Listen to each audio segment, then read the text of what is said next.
تفصیلات مختصر سی محفل میں بیان نہیں کی جا سکتی۔ سورہ رحمان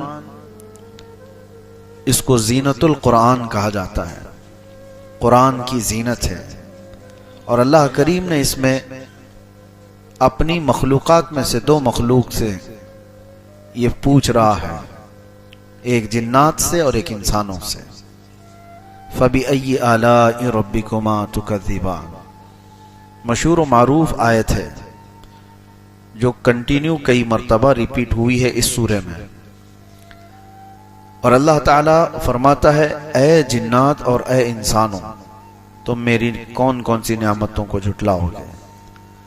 تو اس سے پتہ چلتا ہے کہ اللہ تبارک و تعالیٰ نے جنات کو بھی مخاطب فرمایا، تو وہ بھی مکلف ان تمام چیزوں کے ہیں، نعمتوں کی ناشکری نہ کریں، اللہ کی عبادت کریں، ان کے احکامات جیسے ہیں وہ اس مخلوق کو معلوم۔ لیکن اللہ تبارک و تعالیٰ نے سورہ رحمان میں جہاں جہاں یہ آیت بیان فرمائی دونوں سے مخاطب کیا، انسانوں سے بھی اور جنات سے بھی۔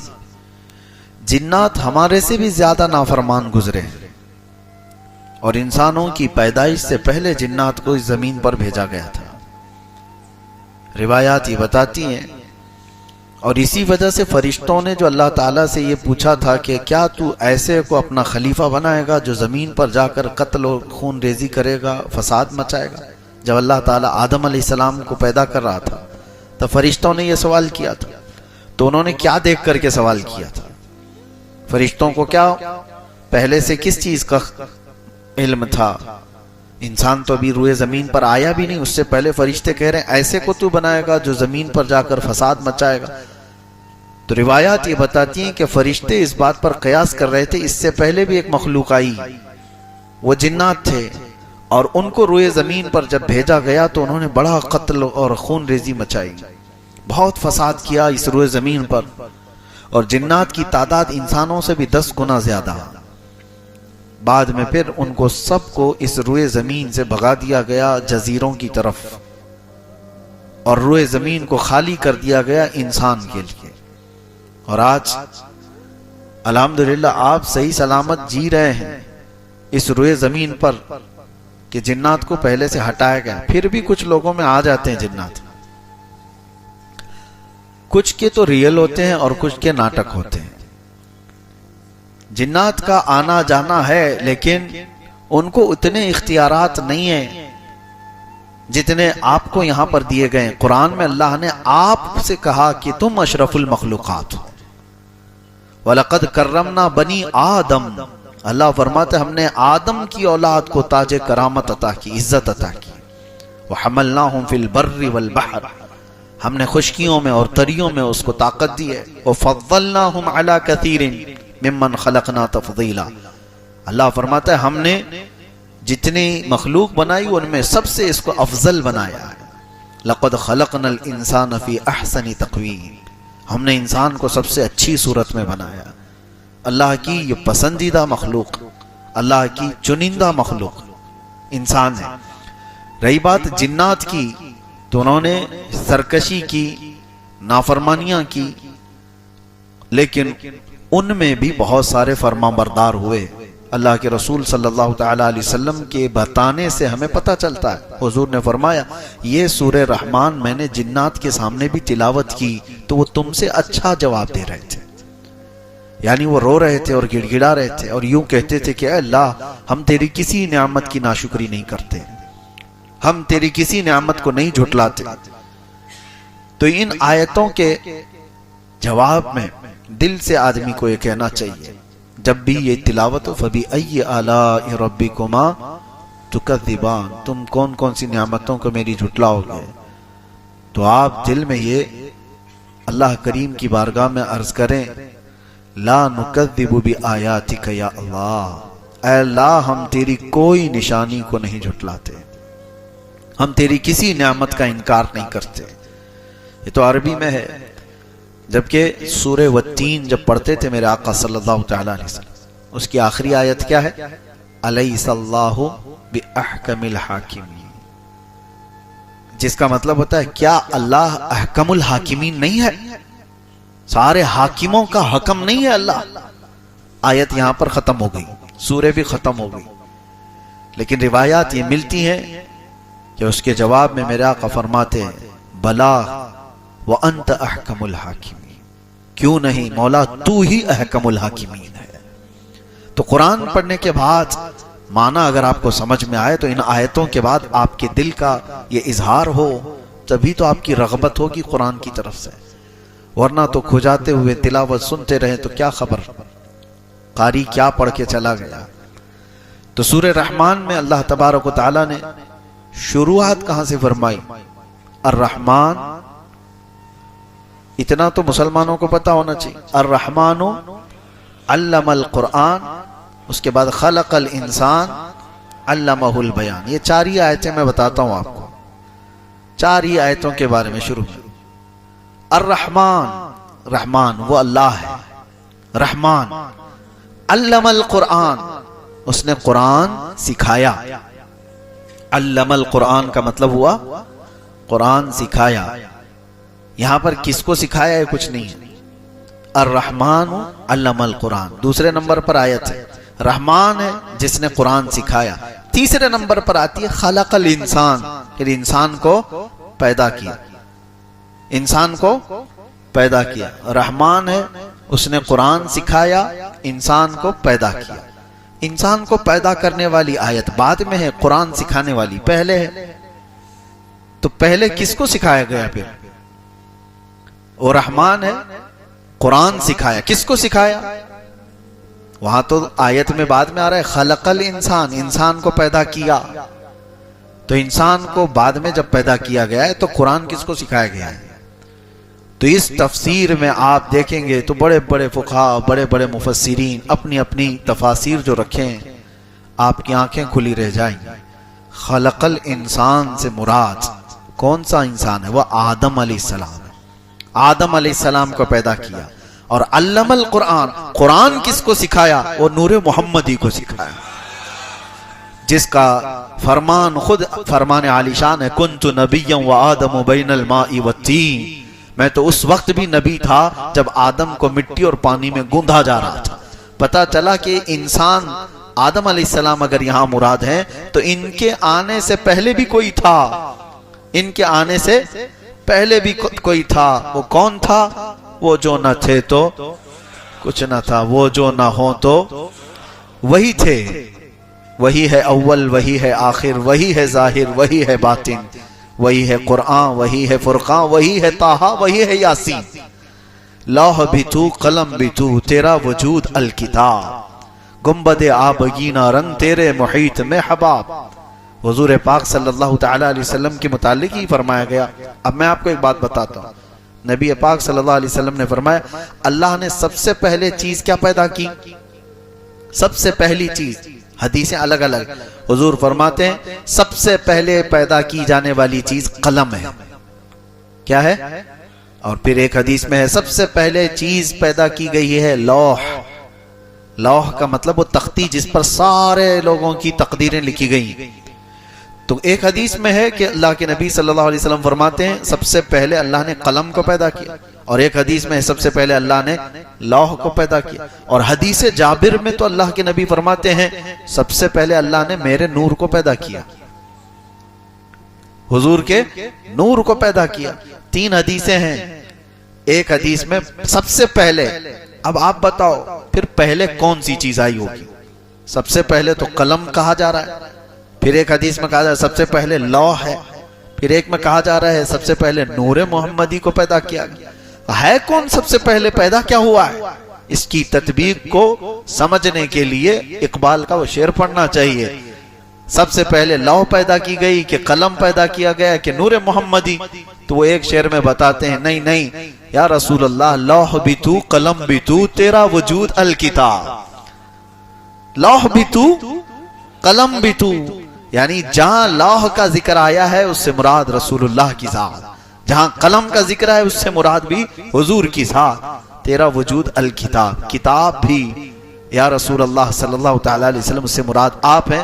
اور پھر یہ سب سمجھنے کے لیے یہ لوح ہو, قلم ہو, کتاب ہو, پھر اعلیٰ حضرت کو پڑھنا ہوگا وہ جو نہ تھے تو